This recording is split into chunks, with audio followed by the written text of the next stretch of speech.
स्वस्ति श्रीवेदपुरुषाय नमः। अस्मद् श्रीगुरुभ्यो नमः।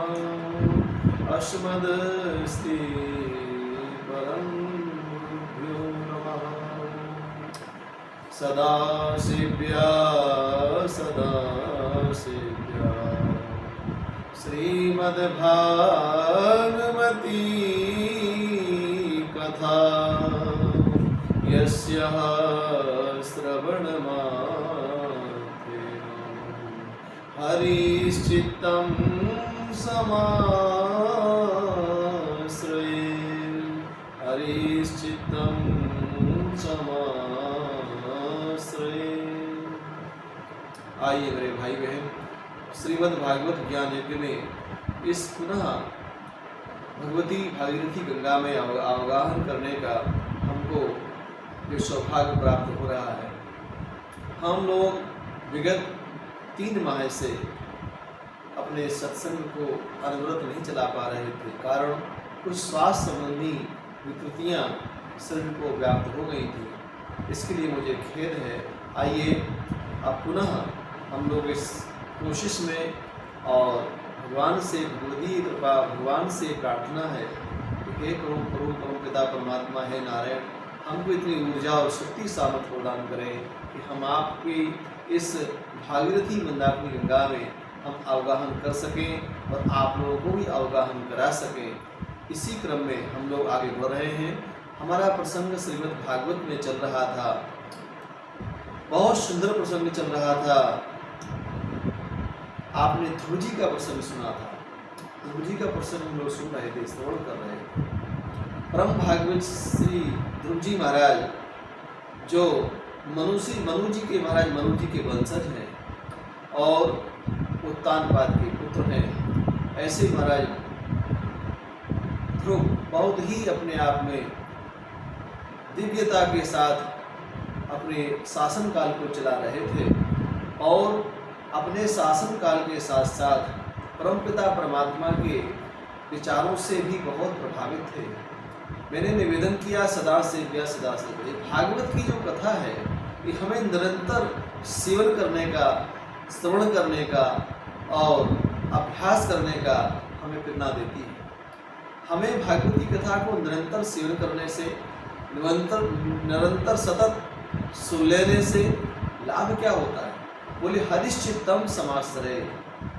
हमारा जो चित्त है वो परमपिता परमात्मा में उससे जुड़ जाता है, परमपिता परमात्मा में समाश्रित हो जाता है। और ये चित्त हमारा तभी समाश्रित होता है जबकि हम पवित्र भाव से निरंतर कथा को सुनने का अभ्यास डालें। हमारे ऋषि महर्षियों ने कहा है, करत करत अभ्यास के जड़मती होत सुजान और रसरी यावत जाति ही सिल पर होत निशान। जिंदगी में हमको अभ्यास निरंतर करना चाहिए। अनभ्यासे विषम शास्त्रे। अभ्यास न करने से शास्त्र भी विस्तृत हो जाते हैं और परमपिता परमात्मा का भजन भी न करने से परमात्मा से भी हम इतर हो जाते हैं। जैसे कि हनुमान जी ने रामचरितमानस में कहा है कि जब मनुष्य के जीवन में दुख आता है, किष्किंधा कांड में कब दुख आता है? मनुष्य के जीवन में दुख तभी आता है जब जीव परमात्मा से इतर हो जाता है। ईश्वर से जब हम इतर होते हैं, जीवात्मा परमात्मा से इतर होता है तो सामान्य दुख नहीं, दुख का सागर उमड़ पड़ता है। हनुमान जी कह रहे हैं इस बात में। हनुमान जी बोलते हैं राम जी से, राम जी ने जब हनुमान जी से पूछा है तो हनुमान जी का जो संवाद राम जी से सुंदरकांड में चल रहा है, उस प्रसंग में हनुमान जी कह रहे हैं प्रभु से, हे प्रभु, जब जीव आपसे बिछुड़ता है, आपके नाम से इतर होता है, कह हनुमंत विपत्ति प्रभु सोई, कह हनुमंत विपत्ति प्रभु सोई, और जब तब सुमिरन भजन न हो। जीव से जब तब भजन हो नहीं पाता है या भजन नहीं होता है, तब वो भगवान से विमुख हो जाता है। हे मेरे परमात्मा के परम कृपालु भक्तजनों, हम आपसे यही आशा और उम्मीद रखते हैं, आप लोग अपना जीवन में जो भी चर्या है, जो भी जीवन के पड़ाव हैं, जो भी जीवन के आपके प्रसंग हों, जो कार्य हों, उनसे आप जुड़े रहें, उनमें लगे रहें, काम करते रहो, नाम लेते रहो, नाम भी चलता रहे, नाम की माला चलती रहे, नाम का संस्मरण भी हमारे जहनियत में चलता रहे। उससे क्या होगा? बोले उससे ये होगा, हरिश्चित्तम समासरे, हमारा चित्त परमपिता परमात्मा से जुड़ जाएगा। सहज में ही हम प्रभु से जुड़ जाएंगे और प्रभु परवरदिगार हम पर कृपा की बरसात करेंगे और सदा सर्वदा हमारा जीवन निरंतरता की ओर प्रभु के प्रति अग्रसर रहेगा। हम भगवान से मिलेंगे और भगवान के मिलने के साथ साथ अपने पीछे एक ऐसा इतिहास छोड़ करके जाएंगे कि जो आने वाला जो समाज है, आने वाले जो लोग हैं, हमारे विचारों को सुन करके, इनको पढ़ करके इनका अनुगमन करेंगे, अनुसरण करेंगे। हमें अपने जीवन में ऐसा कृत्य करना चाहिए, ऐसा कर्म करना चाहिए जिससे कि लोग कहते हैं कि रामचरितमानस इंसान को जीना सिखाती है, रामचरितमानस इंसान को जीना सिखाती है और श्रीमद् भागवत महापुराण इंसान को मरना सिखाता है। यदि हम मरे भी तो ऐसे मरे कि मौत भी हमारे ऊपर खूब बरसाए। हे मेरे भाई बहन, मृत्यु अंतिम सत्य है, सभी की होनी है, सबके जीवन में मृत्यु आएगी। कारण इस लोक का नाम ही मृत्यु लोक है। जिस लोक के आगे मृत्यु लगी है, इसका मतलब कि यहाँ हर वस्तु की, हर व्यक्ति की मृत्यु सुनिश्चित है। इसलिए जब मृत्यु निश्चित है, मरण हमारा निश्चित है, तो हमें मरण का संस्मरण अवश्य करना चाहिए और हमें ऐसा गुमान अहंकार नहीं पालना चाहिए, ऐसे कोई झंझटावाद नहीं पालने चाहिए जिनसे हम प्रभु से इतर हो जाएं, प्रभु से विलग हो जाएं। हमारा संसार में आने का एकमात्र प्रयोजन प्रभु को प्राप्त करना, हरि को प्राप्त करना, परमात्मा को से जुड़ना, उनसे जुड़ने के लिए ही तो हमारा जन्म हुआ है। हे मेरे भाई बहन, ये श्रीमद् भागवत हमें जुड़ना सिखाती है और जोड़ने वाली चीज़ों को हमें सजो के रखना चाहिए। तो जोड़ने वाली वस्तुओं को अपने जीवन में सजो के रखते हैं, सजा के संभाल के रखते हैं, उनकी ज़िंदगी सफल जाती है, उनका जीवन सफल जाता है और वो अपने आप में दर्शनीय और प्रशंसनीय बन जाते हैं। इसलिए मेरे हे भाई बहन, भगवान से जुड़ने के लिए जब भगवान से हम जुड़ते हैं तो प्रभु भी हमसे जुड़ने को लालायित है। ऐसा नहीं कि हम ही जुड़ना चाहते हैं, भगवान भी हमसे जुड़ना चाहता है।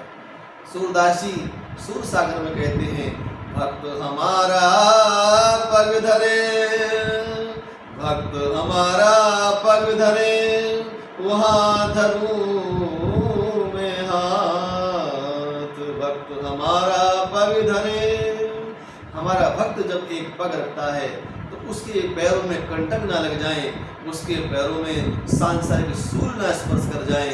इसलिए परवरदिगार परमपिता परमात्मा नारायण अपने भक्त के चरण के नीचे अपना हस्त कमल लगा लेते हैं कि हमारे भक्त को पीड़ा ना हो। भगवान भक्त वत्सल हैं, भक्तों पर कृपा करने वाले हैं। इसलिए हम परमपिता परमात्मा से जुड़े। हरिश्चित्तम समास्तरे, ये भाव आपके सामने प्रस्तुत करते हुए और जो हमने भागवत का प्रसंग आपके सामने निवेदन किया कि भागवत में ध्रुव जी का जो पावन चित्र है, ध्रुव जी परम भागवत है। ध्रुव जी महाराज जब कुबेर जी से आशीर्वाद लेकर के, अपने पितामह महाराज मनु जी से आशीर्वाद लेकर के, आशीषित होकर के और आशीर्वाद प्राप्त करने के बाद पुनः अपनी राजधानी वापस आते हैं। अपने राजपाट को, अपने पुत्र को राज्याभिषेक कर देते हैं। पश्चात उनके मन में उद्गार आता है, उनके मन में भाव आता है कि अब प्रभु से मिलने की यात्रा का समय आ गया, अब प्रभु से मिलना चाहिए। उसी समय वो अरण्य में चले जाते हैं और जंगल में जाकर के और एक सुंदर से वट की छाया में बैठ करके परमपिता परमात्मा का दीदार करते हैं, प्रभु से जुड़ने का प्रयास करते हैं, प्रभु का संस्मरण करते हैं, ध्यान करते हैं और उस पावन पुनीत समय भी प्रकट हो जाता है। उसी समय भगवान विष्णु के पार्षद वहाँ एक विमान लेकर के आते हैं और ध्रुव जी को प्रणाम करके कहते हैं, हे ध्रुव जी महाराज, आपका समय काल पूर्ण हो गया मृत्यु लोक का, अब आपको अपने लोक में चलना है, प्रभु का बुलावा आया है, आप चलिए ना, भगवान के लोक में चलिए। तो उसी समय ध्रुव जी कहते हैं, हे विष्णु पार्षदों, हम अवश्य चलेंगे आपके साथ में, लेकिन पहले जिस विमान में बैठ के चलना है, इस विमान का गंधाक्षर पुष्प से पूजन तो कर ले। और बढ़िया उसी समय पूजन किया और पूजन करने के पश्चात जैसे ही विमान में चढ़ने को उद्यत हुए, उसी समय मृत्यु देवता उपस्थित हो जाते हैं और मृत्यु देवता कहते हैं, हे महाराज, इस सांसारिक शरीर हमको दे दीजिए, क्योंकि मेरा भी समय आ गया है। आप जा रहे हैं, मृत्यु को आपको स्वीकार करना पड़ेगा। मैं मृत्यु देवता हूँ, आप इस शरीर पंचपति शरीर छोड़ दीजिए और अपना दिव्य रूप धारण करके और भगवान के दिव्य धाम को पधारिए।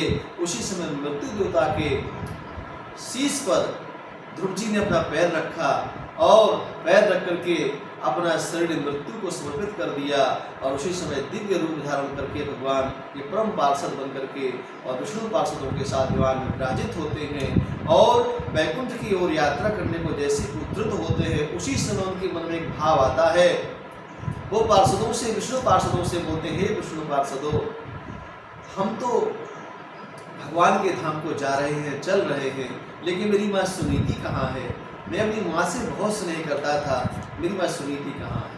उन्होंने कहा कि हे राजन, आप चिंता न करें, आपने आगे देखो थोड़ा सा, तो गाजे बाजे के साथ विमान जा रहा है ना? बोले हाँ हाँ जा रहा है। बोले उसी विमान में अपनी माँ जा रही है। जिसकी हम आप जैसा पुत्र उत्पन्न होगा, उसकी माँ को अधोगति नहीं होगी, उसकी माँ को की सदगति होगी, वो दिव्य लोक को जाएगी। इसलिए उसी समय भाव सुन करके और बड़े प्रसन्न होते हैं ध्रुव जी। आजे गाजे के साथ ध्रुव जी का विष्णुलोक गमन होता है। वहाँ भगवान विष्णु के निर्देश से इनको ध्रुवलोक की प्राप्ति होती है। ध्रुव जी महाराज अपने ध्रुवलोक में जाकर के और अनंत काल तक साम्राज्य करते हैं। आज भी ध्रुव अपने ध्रुवलोक में, उत्तर दिशा में ध्रुव तारा के नाम से प्रख्यात ध्रुवलोक है, जिस ध्रुवलोक में महाराज ध्रुव जी अपना साम्राज्य कर रहे हैं। धन्य है ऐसे परम भाग्य से ध्रुव जी महाराज का ये पावन चरित्र हमने श्रवण किया, और इसके चरित्र को जो सुनता है, जो सुनाता है, दोनों ही कृष्ण स्वरूप हो जाते हैं। इन्हीं शब्दों के साथ मैं अपनी वाणी को आज विराम देता हूँ। आगे ही कथा कल पुनः आपके साथ फिर से हम लोग आपस में फिर चर्चा करेंगे। तब तक के लिए जय श्री कृष्ण। सर्वे भवन्तु सुखिनः, सर्वे सन्तु निरामयः, सर्वे भद्राणि पश्यन्तु, मा कश्चित् दुःखभाग्